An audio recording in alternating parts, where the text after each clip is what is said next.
je remercie toujours le bureau du Collège national d'urologie pour m'avoir invité à cette journée pour parler du cancer de la prostate, pour parler du traitement chirurgical du cancer de la prostate.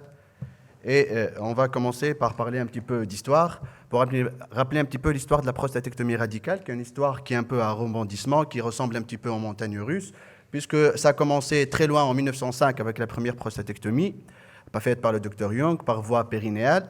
Mais rapidement, on était un peu choqués par le taux de mortalité et de morbidité qui était très très important, avec une mortalité qui dépasse les 10%, des fistules digestives et des saignements très très importants. Puis après, il y a deux messieurs qui ont un peu révolutionné l'histoire de la prostatectomie, le docteur Millin et le docteur Walsh. Le premier, c'est le maître de la chirurgie rétropubienne. Le deuxième, c'est le maître de l'anatomie de la chirurgie de la prostate, qui a affiné cette technique qui était améliorée avec des résultats qui étaient de mieux en mieux.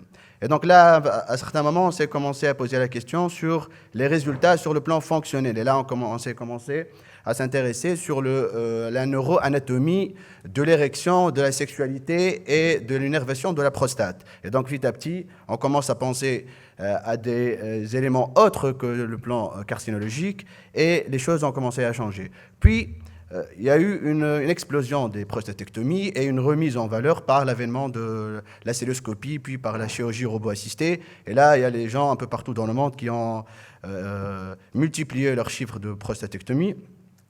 Puis, en 2012, il y a eu ce coup d'arrêt avec les recommandations de l'US Preventive Task Force américain, qui ont décidé d'arrêter et nous ont ordonné d'arrêter de faire le dépistage du cancer de la prostate puisqu'il n'améliore pas la survie et il ne diminue pas la mortalité.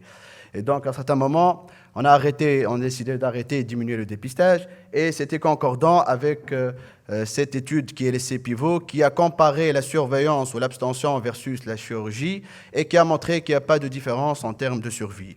Et donc, ça s'est un peu calmé. Puis, la prostatectomie s'est redéveloppée et les indications se sont encore multipliées, surtout avec l'avènement des nouvelles recommandations en matière de cancer localement avancé et de cancer métastatique. Donc c'est un peu les montagnes russes avec des hauts et des bas pour la prostatectomie et c'est autour de cette histoire qu'on va parler aujourd'hui, des indications, on va parler des résultats sur le plan fonctionnel et sur le plan carcinologique et des modalités du traitement. Je vais commencer par une question. Est-ce que vous pensez qu'on en fait on fait moins de prostatectomie au cours des décennies? Est-ce que cette décennie, par rapport à l'ancienne décennie, est-ce qu'on en fait plus ou moins? Moins. Qui dit plus? Qui dit moins? Bon, là, il y a moins. La réponse est non, on en fait plus. Là, au cours des années, ça, c'est des études françaises, mais des études américaines, canadiennes, australiennes, les chiffres ont doublé, triplé, voire 4, voire 5. Mais si on essaie de stratifier en fonction du risque, on va voir qu'on en fait plus des hauts risques, mais on en fait beaucoup moins de risques faibles. Et là, il y a une nuance dans les indications. Et là, on va parler des indications, notamment pour le risque faible. Pourquoi on en fait moins? Parce qu'il faut connaître ces 3 essais par cœur, l'essai SPG4, l'essai pivot et l'essai Protect. C'est des essais qui ont révolutionné un peu les indications de la prostatectomie, qui ont donné de la valeur à cette surveillance active. Le premier essai, c'est l'étude SPCG4 qui a montré qu'il n'y a pas de différence en termes de survie à 18 ans entre surveillance, watchful waiting et prostatectomie. L'essai pivot qui a montré que les survies spécifiques et globales sont pareilles à 10 ans. Et enfin, l'essai Protect avec les premiers résultats. Pour les résultats à 10 ans, vous voyez que la survie sans progression elle est meilleure si on fait la chirurgie. Mais en matière de survie spécifique, vous voyez que les 3 courbes sont superposables, donc il n'y a pas d'impact. Et là, il y a les résultats plus récents sur la même cohorte avec la survie à 15 ans sur des études de 500 prostatectomies, 500 radiothérapies et 500 surveillance active. Et vous voyez qu'on a inclus même des risques intermédiaires dans un quart des cas et des hauts risques. Et le résultat, il est pareil. Il n'y a pas de gain sur la survie à 15 ans en matière de chirurgie versus surveillance active. Et donc là, on a compris que cette image, elle n'est pas vraiment vraie. Le traitement actif versus surveillance active, ce n'est pas vraiment cette relation-là, mais c'est plutôt en faveur de la surveillance active, surtout pour le faible risque. Aucun traitement actif n'a montré de supériorité en matière de risque faible du traitement actif versus la surveillance active. Aucun traitement n'est supérieur. Et là, les recommandations, comme vous avez vu avec Dr. Lee, elles sont claires. La surveillance active, c'est le traitement qui est recommandé en matière de risque faible. Et vous voyez en bas, en option, la prostatectomie, c'est une option à proposer au patient et à lui en parler lors de la consultation. Pour le risque intermédiaire, c'est moins difficile puisque les mêmes essais pivots, ils ont montré qu'il n'y a pas de différence en survie spécifique, qu'il y avait une différence en survie spécifique et il y avait une meilleure survie spécifique par l'étude SPG4 en matière de prostatectomie versus surveillance active. Donc si on surveille, on va perdre un risque, on va perdre une chance à notre patient. Donc les recommandations sont fortes. Là, il faut proposer une prostatectomie à vos patients en matière de risque intermédiaire selon les recommandations françaises ou européennes. Alors, il est à noter, et ça a été initié, il a été discuté tout à l'heure avec Dr. Louanes, qui a parlé d'hétérogénéité et des classifications qu'on utilise, notamment les classifications d'Amico, qui sont vraiment insuffisantes, puisque les groupes sont très hétérogènes. Quand on parle de risque intermédiaire, il y a des Gleason 6, il y a des Gleason 7, 3 plus 4, il y a des Gleason 7, 4 plus 3, et vous voyez qu'en fonction de l'impact, on va avoir des résultats et des taux de survie qui sont différents. Il est de même pour le haut risque, puisque c'est des groupes qui sont aussi très, très hétérogènes, puisqu'on peut définir un haut risque par un PSA supérieur à 20, comme on peut définir un haut risque par un Gleason à 10. Et là, vous imaginez que les résultats sur la survie sont différents, et c'est logique que les hauts risques par le PSA seul, c'est ceux qui sont avec le meilleur pronostic. Et là, peu importe la définition du haut risque, il faut proposer une prostatectomie, ça c'est recommandé, en matière de recommandations françaises ou européennes, dans le cadre plutôt d'un traitement multimodal qui va associer par la suite de la radiothérapie, de l'hormonothérapie ou les deux ensemble. Maintenant, on va parler du cancer de la prostate localement avancé. Là, il n'y a pas beaucoup d'études là-dessus. Il y a cette revue de la littérature qui a essayé d'inclure 42 études à haut risque localement avancé. Alors, parmi toutes ces études, le problème, c'est que toutes les études sont un peu hétérogènes, puisqu'on met du haut risque avec du localement avancé dans le même lot. Or, ce n'est pas la même chose. On peut avoir un petit cancer localisé Gleason 10 qui est vraiment limité à 1 cm, mais comme on peut avoir un Gleason 6 qui sort de la prostate.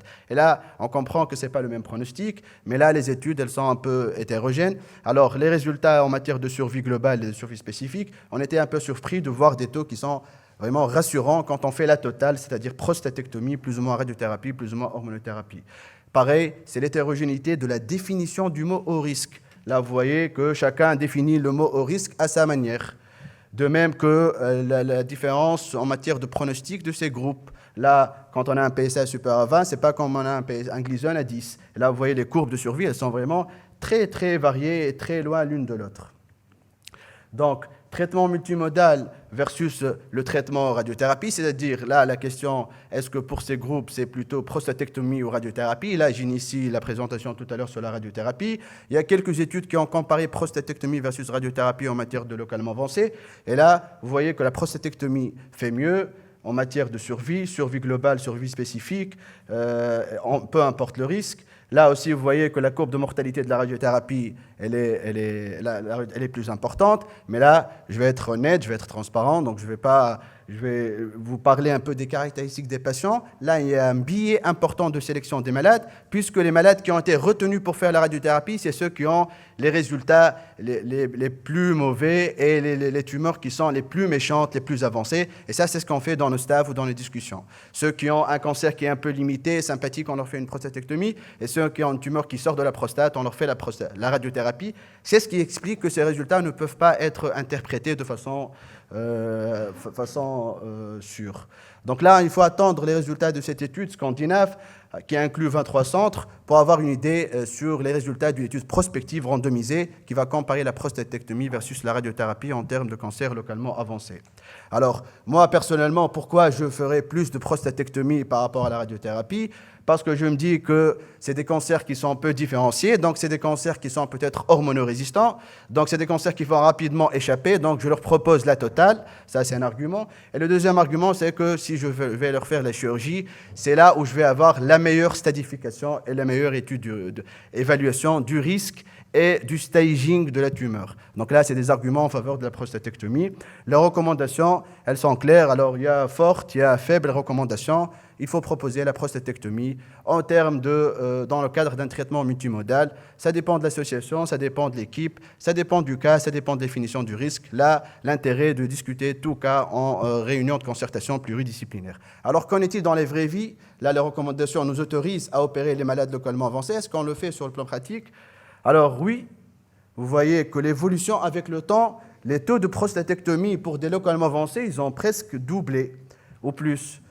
Là, pareil, vous voyez la courbe de radiothérapie en violet, là, la courbe bleue de prostatectomie, les courbes se rejoignent. Donc, on fait plus de radiothérapie, on n'a plus peur comme avant et on est en train de, disons, foncer sur ces malades et on fait beaucoup de prostatectomie. Alors, sur le cancer de prostate qui est métastatique, alors, concernant le cancer de la prostate métastatique ganglionnaire, c'est-à-dire CN+, M0, là, les recommandations nous autorisent et nous demandent d'associer un traitement local avec le traitement hormonal systémique pour ces malades qui sont ganglionnaires uniquement sans métastase osseuse ou viscérale. Et là, c'est des recommandations qui sont fortes pour l'association européenne, qui est faible pour l'association française. Et on ne précise pas vraiment s'il faut faire de la radiothérapie ou de la chirurgie. On met les deux dans le même bac et on dit que voilà, il faut faire soit chirurgie, soit radiothérapie pour ces malades métastatiques ganglionnaires.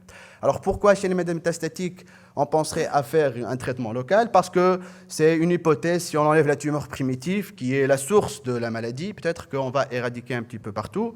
Et là, on va s'inspirer un peu des résultats sur le cancer du rein, c'est ce qu'on fait pour le rein, la chirurgie du primitif, pour l'ovaire, pour le côlon, donc ça a été essayé. Alors la littérature, qu'est-ce qu'elle dit? Elle dit que oui, on va gagner si on va faire une prostatectomie chez les métastatiques. Pareil, les courbes, voilà, je ne vais pas m'attarder sur les courbes. Toutes les courbes sont pour la chirurgie et pour le traitement local pour les malades métastatiques. Mais pareil, on va revenir sur études prospectives, sur billets de sélection, niveau de preuve qui est très faible. Et donc, il y a une seule étude qui est prospective contrôlée qui ne montre pas d'impact sur la survie de la prostatectomie et du traitement local de ces malades métastatiques. Donc, si vous avez un malade métastatique, on n'a aucune preuve, on va diminuer les complications locales, mais on n'a aucune preuve sur l'impact de cette chirurgie en cas de métastase. Il faut attendre les résultats de ces 6 essais prospectifs randomisés. Entre-temps, on n'a pas le droit de prescrire, on ne peut pas, selon les recommandations, donner un traitement local chirurgical, notamment chez ces patients qui sont métastatiques. Ça, c'est des recommandations des sociétés savantes. Alors, on a parlé des indications. Maintenant, quelles sont les modalités? Comment on peut optimiser les résultats? Comment on peut aborder? Quelles sont les astuces? Comment on peut tout faire pour assurer pour empocher le gros lot, le pactole, qui est la survie? Alors, l'objectif, c'est surtout arriver à cette survie sans véritablement sacrifier les atouts les plus importants de notre fils, c'est-à-dire la continence, la sexualité, la qualité de vie. Comment arriver à ce résultat et trouver les astuces pour essayer de, disons, joindre l'utile à l'agréable. Alors, on va commencer par la voie d'abord. Est-ce qu'il faut aller très dur, faire une incision, faire de la vraie chirurgie, ou on se dit qu'on va être un petit peu sur la chirurgie mini-invasive, sympathique, robot, celluleux. Alors, les résultats des études, il y a beaucoup d'études qui ont comparé les voies d'abord. Et là, en matière de chirurgie mini-invasive, on va gagner en perte sanguine, on va gagner en séjour hospitalier. Il y aurait peut-être, selon quelques études, de meilleurs résultats fonctionnels par les méthodes qui sont mini-invasives, mais une revue Cochrane de la littérature ne montre pas de différence sur le plan oncologique, sur le plan urinaire et sur le plan sexuel entre les différentes voies. Donc là, s'il y a quelqu'un qui va vous dire non, le robot ça fait mieux, ou la cellule ça fait mieux en matière de résultats fonctionnels oncologiques, urinaires, sexuels, il faut lui dire non, la littérature ne montre aucun intérêt de ces techniques en termes de ces résultats, à part la perte sanguine et le séjour hospitalier. Donc, recommandation de l'AU qui est évidente, informez vos patients qu'aucune de ces approches n'est supérieure à l'autre en matière de résultats oncologiques ou fonctionnels. Donc ça, c'est la voie d'abord. Maintenant, quels sont les principes, les précautions et les techniques à connaître et pour essayer d'améliorer la survie, de ne pas tomber dans la tumeur résiduelle et améliorer les résultats fonctionnels? Il faut juste connaître que la prostate, elle est recouverte un petit peu par 3 fascias. Le premier fascia qui est le fascia pelvien pariétal qui va recouvrir la prostate et qui va se continuer latéralement sur les surfaces osseuses pour faire le fameux fascia endopelvien. Par la suite, il y a le fascia prostatique. Et là vous voyez qu'il y a... Je ne sais pas si ça marche. La télé, d'accord. Non, ça ne marche pas.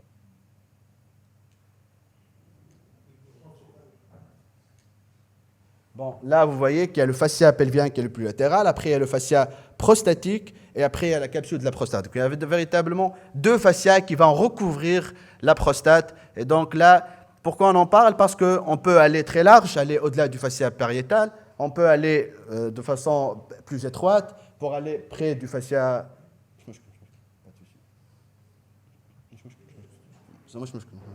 On peut aller très large, on peut aller très étroit, et en fonction de notre dissection, on va soit être économe Et donc là, on va aller de façon très étroite et on va épargner les structures vasculaires et nerveuses. On va être large, on va être agressif, on va aller très loin, mais là, on va léser ces structures. Alors, c'est quoi ces structures? C'est les fameuses bandelettes neurovasculaires qui vont passer entre ces deux fascias. Vous les voyez, les structures vasculaires ici, les structures nerveuses. Donc là, c'est un peu la balance qu'on doit faire entre sauver le patient, ne pas laisser de la tumeur et en même temps préserver son érection, préserver sa fonction sexuelle.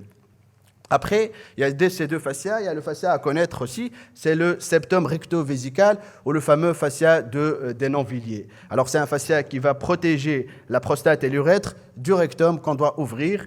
Pourquoi c'est important de connaître ces trois fascias? Parce que vous voyez qu'il y a les deux fascias en vert là qui recouvrent la prostate et en bas il y a le fascia d'Hénon-Villiers et c'est dans cet espace que cheminent les bandelettes neurovasculaires qu'on doit protéger en postérolatéral externe au niveau de la glande prostatique. Donc quand on va surélever la prostate pour essayer de continuer la dissection, latéralement il faut faire attention à ces bandelettes si on a décidé de les conserver. Donc là, c'est important d'avoir une idée quel type de dissection on va faire. Soit on va faire une dissection qui est extrafaciale, c'est-à-dire qu'on va tout emporter tous les fascias, emporter la prostate recouverte parce qu'on a peur que la maladie soit localement avancée et qu'on va laisser de la tumeur.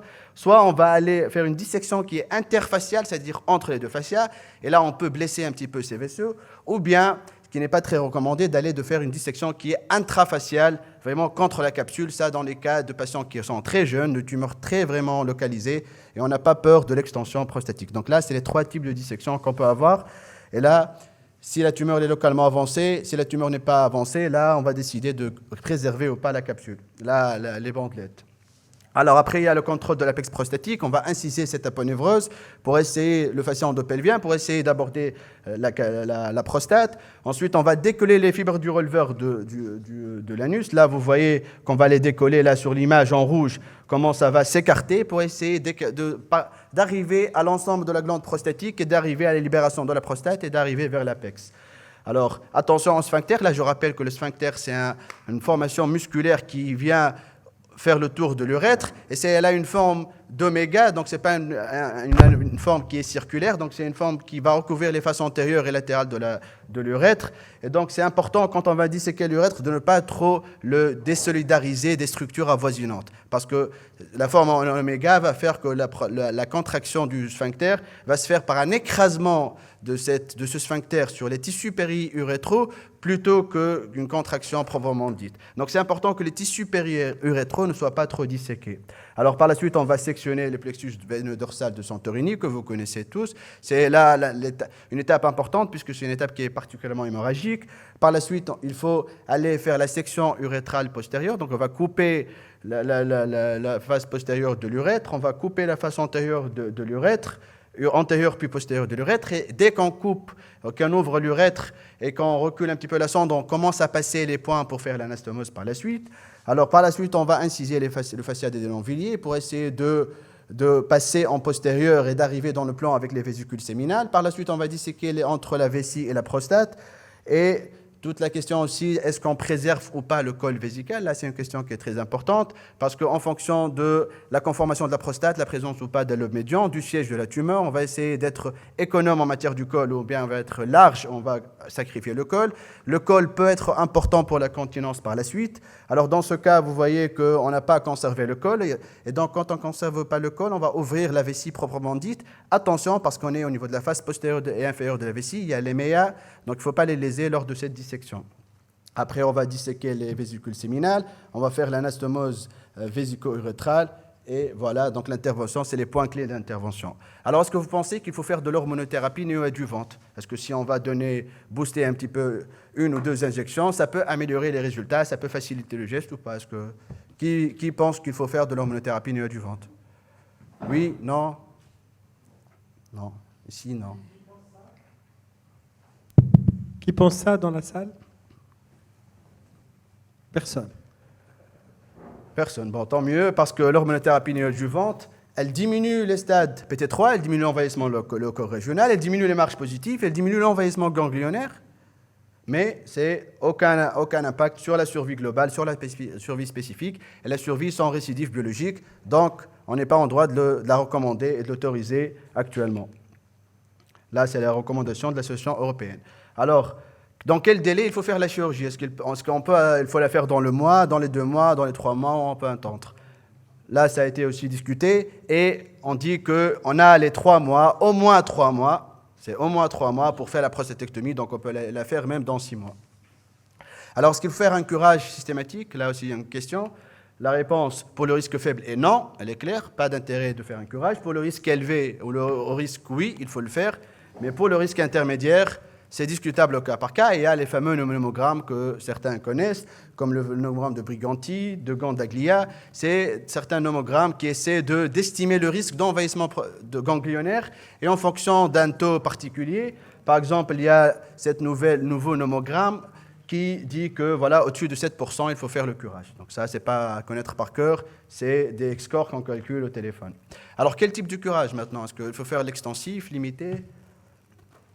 Alors, l'extensif, c'est quoi? C'est aller faire, c'est ce qu'on fait souvent pour les tumeurs de vessie. Voilà, donc c'est aller le long des artères iliaques externes, iliaques internes, des veines, jusqu'au nerf obturateur, et donc aller jusqu'à la bifurcation et l'origine de l'artère iliaque commune. Ça, c'est l'extensif. Le limité, c'est un peu en pointillé, juste à gauche ici. Vous voyez que c'est vraiment au niveau du trou obturateur, au niveau de la fosse ilio-obturatrice, le long du nerf obturateur, et on n'en va pas jusqu'à l'artère iliaque interne et jusqu'à l'artère iliaque commune. Alors, en matière d'oncologie et de résultats oncologiques, il n'y a pas de bénéfice de l'extensif par rapport au limité. Ça, c'est prouvé. Par contre, il est recommandé de faire un curage extensif. Il n'y a pas de bénéfice, mais il faut le faire. Il faut le faire, c'est ce qui est recommandé. Alors, examen extemporané, ganglion sentinelle, tout ça, ce n'est pas recommandé pour la prostate. Là, une autre question. Est-ce qu'il faut faire un PET scan au PSMA éventuellement, pour éviter le curage? Si je fais un PET scan, je trouve qu'il est négatif, je me dis que je suis tranquille. Ou l'inverse, si j'ai une imagerie classique qui est normale et conventionnelle qui est normale, et je fais un PET scan qui est positif, est-ce que je fais ou pas un curage? Donc ça, c'est la question qui a été posée. Il y a une seule méta-analyse qui inclut tout ça, qui essaie de voir les résultats. Alors, il y a une excellente sensibilité et valeur prédictive négative pour le risque intermédiaire et le haut risque. Vu le faible bénéfice du curage, alors là, on n'est pas en matière de tumeur de vessie, où le curage a un impact sur la survie. Là, c'est un but de stratification et de stadification. Le curage, il est évitable pour le risque intermédiaire si le PET scan est négatif. Point d'interrogation, c'est une hypothèse qui a été posée par les auteurs. Alors, une seule étude s'est focalisée pour le risque intermédiaire qui nous intéresse, parce que les autres risques, c'est clair. Curage, oui, pour le haut risque, pas de curage pour le risque faible. Là, la conclusion, c'est que pour le haut risque, le curage est inévitable. Donc, même si vous faites un PET scan, qu'il est négatif, il faut faire le curage, même si le PET scan est négatif. Pour le risque intermédiaire, il faut discuter la balance. Malheureusement, il n'y a pas de recommandation, ou heureusement peut-être. En tout cas, chez les patients avec IRM négatif et PET scan positif, on ne sait pas s'il faut faire ou pas. Donc, c'est au cas par cas. Si votre malade vous ramène un PET scan au PSMA, qu'il est positif ou négatif, du moment que c'est un risque intermédiaire, fiez-vous à votre expérience ou à ce que vous voulez. Alors, quel risque immédiat et précoce de la chirurgie? Est-ce que la chirurgie de la prostate, comme on vient de voir, est-ce que c'est toujours comme dans les années début du XXe siècle, avec une morbidité importante? Est-ce que c'est un geste qui tue? Alors, vous voyez que les chiffres avoisinent les 0 à 1%. Donc, il n'y a plus quasiment de mortalité périopératoire de la chirurgie du cancer de la prostate. Heureusement que c'est vraiment très rare, avec des blessures rectales qui sont vraiment très, très rares. Alors, les fistules urétrorectales, ça, c'est l'apanage un peu de la radiothérapie, peut-être. Les complications graves, c'est un peu ancien. Et vous voyez que la mortalité et les risques sont vraiment quasi exceptionnels. Donc, en fin de compte, votre patient, on va rentrer chez lui, il est très content, tout le monde va l'accueillir et va l'applaudir comme ça se fait tous les jours chez vous dans les hôpitaux. Là, c'est pareil, on va l'applaudir, on va faire une ovation.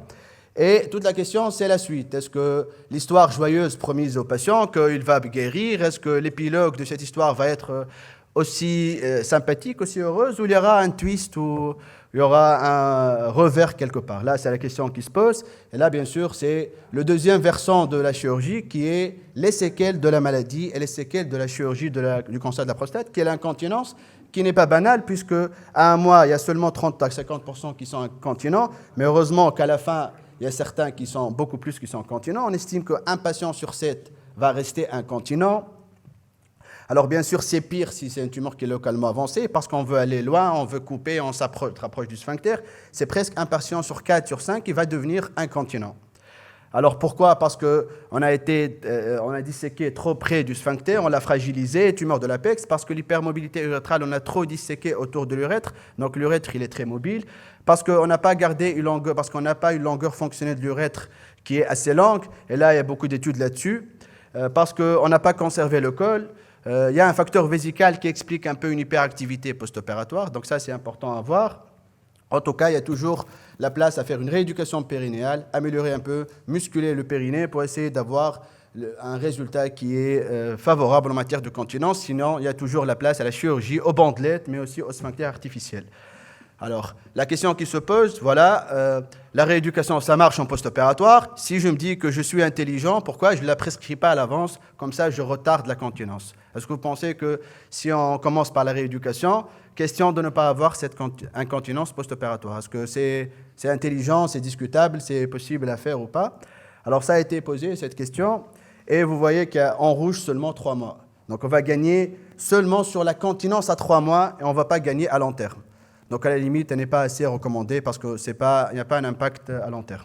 Alors, bien sûr, il y a la dysfonction érectile, il y a tout le cortège de la dysfonction sexuelle, de la gêne causée sur le patient, avec un patient sur 2 presque qui va être en dysfonction érectile. Et là, bien sûr, si c'est un cancer localement avancé, c'est des taux de 75% dans plusieurs séries de dysfonction érectile. Là, c'est sûr, il faut le dire à l'avance. Oui, on va faire un traitement multimodal, mais attention, il y a quasiment l'érection qui va partir. Bien sûr, il faut dire au patient que ça ne dépend pas seulement de la technique chirurgicale, ça dépend des facteurs de risque, ça dépend du patient, comment il est qu'il est obèse, est-ce qu'il a un facteur métabolique, comment était son érection auparavant, est-ce qu'on a préservé, est-ce que la tumeur était localement avancée. Donc tout ça, il faut le prendre en considération.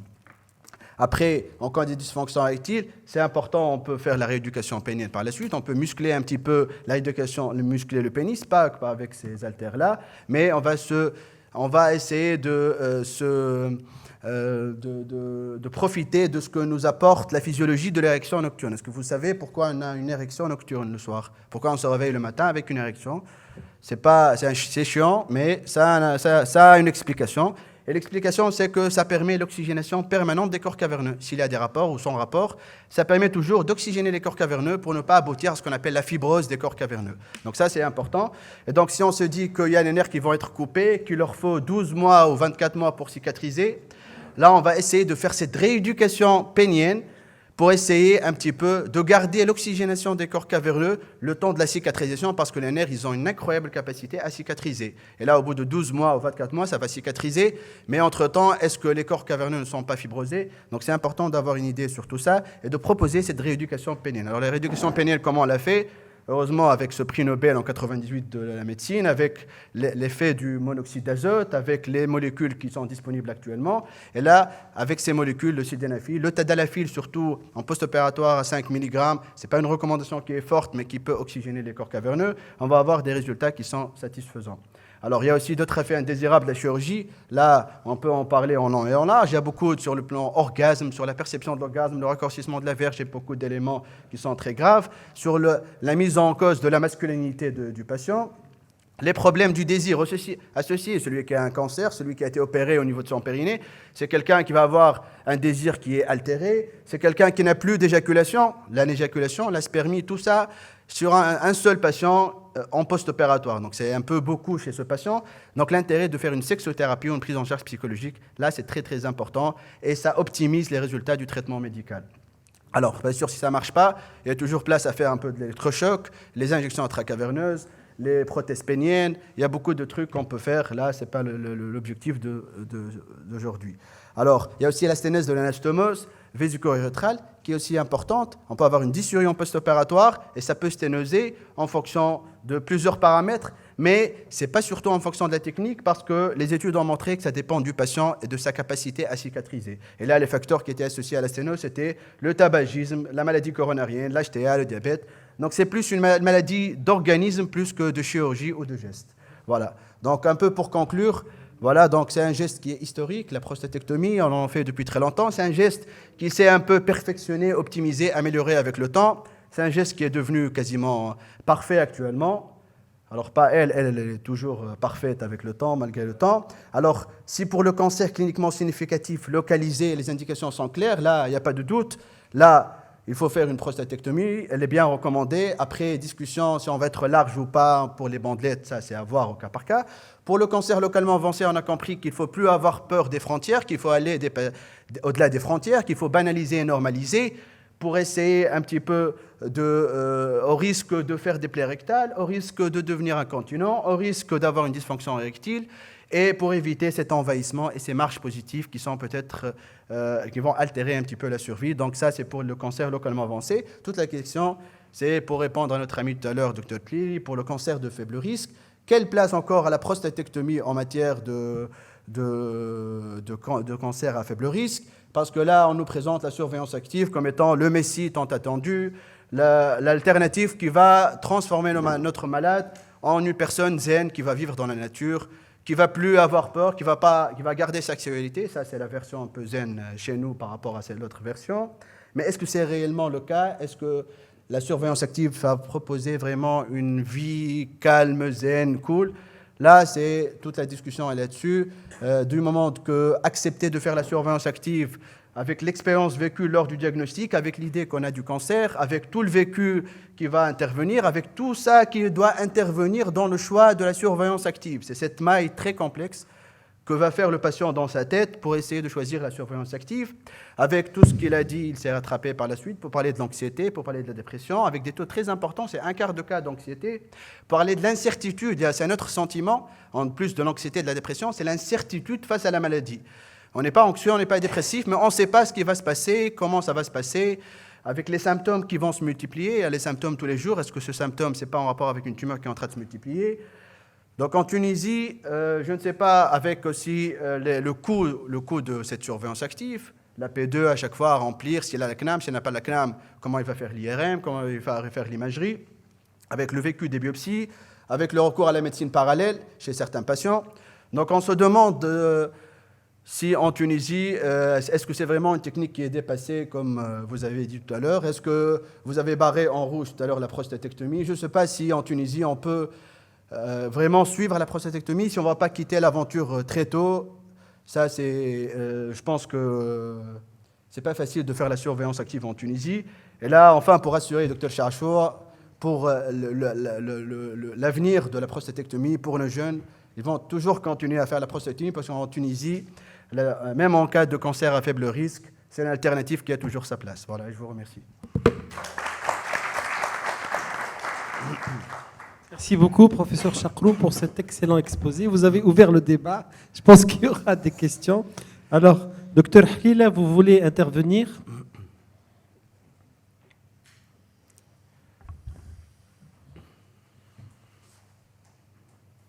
Donnez-lui la parole. Mohamed Hlila, sur Zoom.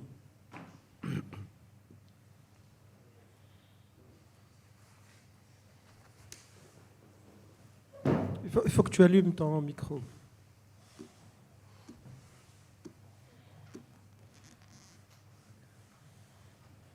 Allume le micro. Voilà, c'est bon. Allô? Oui, on t'entend. Voilà. Je remercie Si Chakrou pour sa présentation. Juste, j'ai une petite question pour la rééducation pénienne. Est-ce que y a-t-il